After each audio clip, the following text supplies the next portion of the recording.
Buenos días, chicos. Vamos a continuar hoy con el tema de los agentes patógenos y vamos a hablar sobre las enfermedades transmitidas por animales.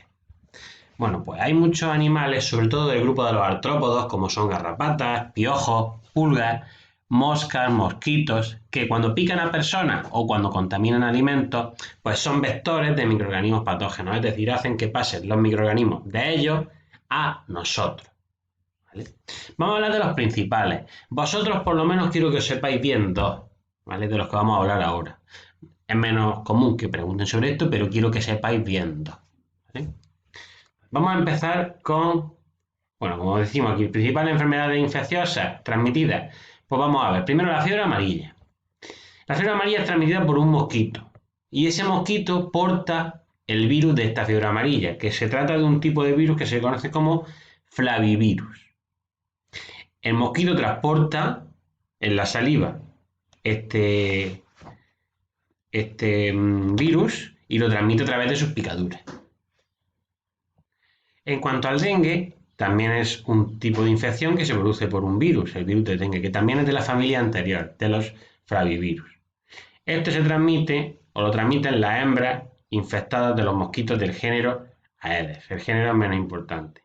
Lo importante es saber que es una infección producida por un virus y que es transmitida por las hembras de mosquitos. En cuanto a la peste, una enfermedad, pues sobre todo común en la Edad Media, es transmitida por una bacteria y los reservorios de esta bacteria son los roedores salvajes y las ratas domésticas. Cuando nos referimos a reservorio, nos indicamos un reservorio es un agente, el reservorio de un agente es el hábitat donde la gente reside normalmente, es decir, de dónde viene, donde vive ese microorganismo. ¿Vale? Eso nos referimos a reservorio. Repetimos, el hábitat donde un agente reside normalmente, donde crece, donde se multiplica. Por ejemplo, en este caso, como hemos dicho, el reservorio serían las ratas domésticas o los roedores salvajes, en el caso de la peste. En cuanto a la fiebre de las montañas rocosas, es menos común, menos conocida, pero es transmitida por una bacteria que su reservorio son las garrapatas, son los perros, ¿vale? Es transmitido por una garrapata y su reservorio y su vector son los perros, es decir, en el medio donde normalmente viven, pues son los perros y son transmitidas. Esa garrapata al picar a una persona pues puede provocarle estas fiebres que en verdad no están producidas por la garrapata, sino que están producidas por esa bacteria. Luego tenemos la enfermedad del sueño. La enfermedad del sueño está provocada por un protozoo, como vimos en el tema anterior, protozoo, ¿vale? Dentro del reino protoctista. En concreto, un Trypanosoma brucei. Y es transmitido por la mosca tsetse. Es conocido como la enfermedad del sueño. Y luego tenemos la malaria o el paludismo, que es transmitida o que es provocada por un protozoo, el protozoo Plasmodium, causante de esta enfermedad, y transmitida por un mosquito. El mosquito actúa de vector biológico y este mosquito transmite varias especies del protozoo anteriormente dicho. Los más comunes de todos los que hemos hablado, pues lógicamente el más común, el que más se conoce es la malaria. Luego la enfermedad del sueño también es muy importante, ¿vale? Son los dos más importantes que yo veo aquí. De actualidad también estuvo el dengue hace unos años. Bueno, el siguiente punto de este tema sería el cultivo y el aislamiento de microorganismos. Ya lo resaltamos en el tema anterior, ¿vale? En el tema anterior, recordad la diapositiva que os puse en la que os decía la importancia del aislamiento y del cultivo de los microorganismos. Y de cómo, pues, para estudiar un microorganismo concreto, lo que se hace es, pues, crear las condiciones para que ese microorganismo crezca y que otros microorganismos, pues, no puedan sobrevivir en ese rango. ¿Qué se controlan? Pues las condiciones del cultivo, los nutrientes, la temperatura, la presencia de oxígeno, unas determinadas características y condiciones para que el microorganismo deseado pues crezca y el resto no. Entonces, en este tema vamos a subrayar algunos puntos como ampliación del anterior.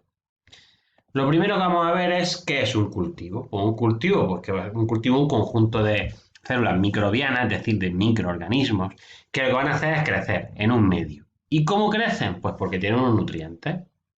Crecen en un medio con nutrientes. Bueno, de aquí lo que he señalado es los medios de cultivo.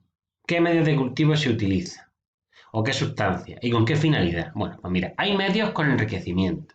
Enriquecimiento es la introducción de ciertas sustancias que lo que van a hacer es permitir el crecimiento de algunos microorganismos con preferencia sobre otros. Es decir, vamos a hacer que unos microorganismos crezcan más que otros. Eso sería el enriquecimiento. El medio selectivo sería cuando en vez de hacer que crezcan unos más que otros, lo que hacemos es inhibir el crecimiento de unos o de casi todos.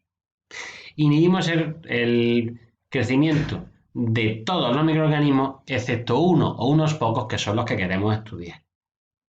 Y luego tenemos los medios indicadores, que son cuando introducimos un indicador en el medio o el medio tiene un indicador que nos permite diferenciar ciertas colonias. Es decir, puede ser un colorante que les pone de un color para poder estudiarlas en concreto, las que queremos estudiar. En cuanto al aislamiento de microorganismos, pues como su mismo nombre indica, es aislar los microorganismos del mismo tipo. Porque como dicen, en un entorno pues hay muchos tipos de microorganismos que viven juntos. Entonces, lo primero que hay que hacer, o la primera fase, es separarlos y conseguir un cultivo puro de cada uno de ellos, para de esa manera tratar de estudiarlos por separado. En cuanto al crecimiento de microorganismos, pues simplemente indicar que si dan las condiciones óptimas para un microorganismo, pues este se va a reproducir y va a experimentar un crecimiento rápido, multiplicándose el número de microorganismos. En cuanto al control de cambio de temperatura, pues ya hablamos en el anterior tema. Si os acordáis, en el anterior tema estuvimos viendo lo que era la pasteurización y la esterilización, que eso es lo que os pueden preguntar sobre los conceptos de ambos y las diferencias de ellos, ¿vale? Como dijo, la pasteurización aproximadamente es calentar un alimento a 80 grados. Pues en el libro aparece 71 grados aproximadamente, ¿vale? La pasteurización. Vale, aunque os quedéis con aproximadamente 80 grados es suficiente. Del libro no vamos a ver nada en principio de esta parte, lo vamos a ver por los apuntes que os pasé, que considero que es suficiente. Bueno chicos, ahora vamos a hablar sobre el control de microorganismos por agentes quimioterapéuticos. Estos son agentes químicos que lo que hacen es atacar a los patógenos, a los microorganismos patógenos, sin causar daño en las células de los hospedadores. Se distinguen varios tipos, los más importantes son los antibióticos. Quiero que sepáis la definición de antibiótico. Un antibiótico es una sustancia química producida por un ser vivo, normalmente un microorganismo, que puede ser normalmente una bacteria o un hongo, ¿vale? Que lo que hace, como hemos dicho anteriormente, pues es atacar a microorganismos. En la actualidad existen muchos antibióticos que se obtienen por síntesis química. Pero el primer antibiótico fue la penicilina.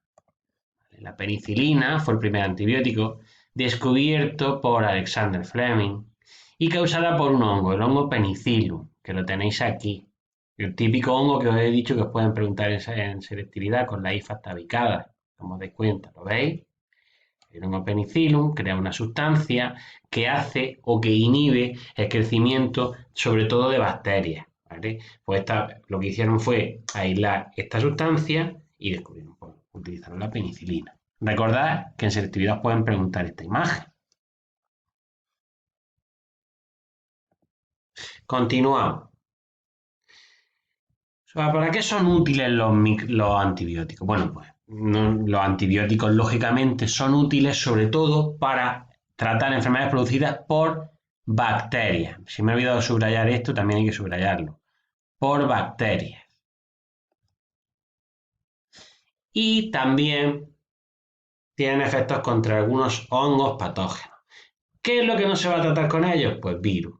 Que como sabéis, los virus no son formas vivas, por lo tanto, antibiótico lo que ataca es a formas vivas y los virus no están vivos. Por lo tanto, si tienes un resfriado, pues nunca vas a tomar antibiótico. O ante un virus nunca se toma antibiótico.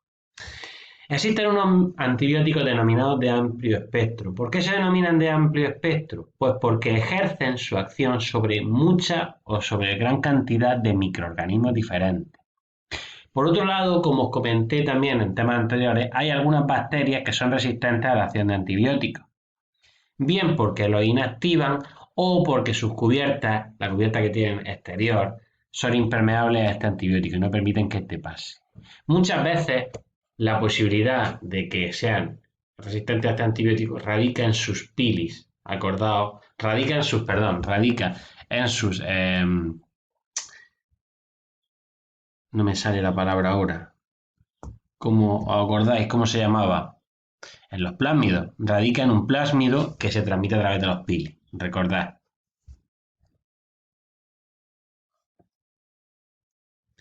Y luego, además de los antibióticos, como hemos dicho al principio de este punto, también tenemos otros agentes, como son los agentes quimioterapéuticos sintéticos. Se trata de sustancias sintéticas fabricadas por el hombre, que lo que hacen es interferir en algunas reacciones químicas que producen los microorganismos que necesitan para vivir. Entonces, al hacer que no se den estas reacciones, pues lo que hacen es inhibir el crecimiento de estos microorganismos. Destacaremos dos principalmente. A modo de ejemplo, la cloroquina, que se utiliza para combatir la malaria, y la pentamidina, que se utiliza para combatir la enfermedad del sueño.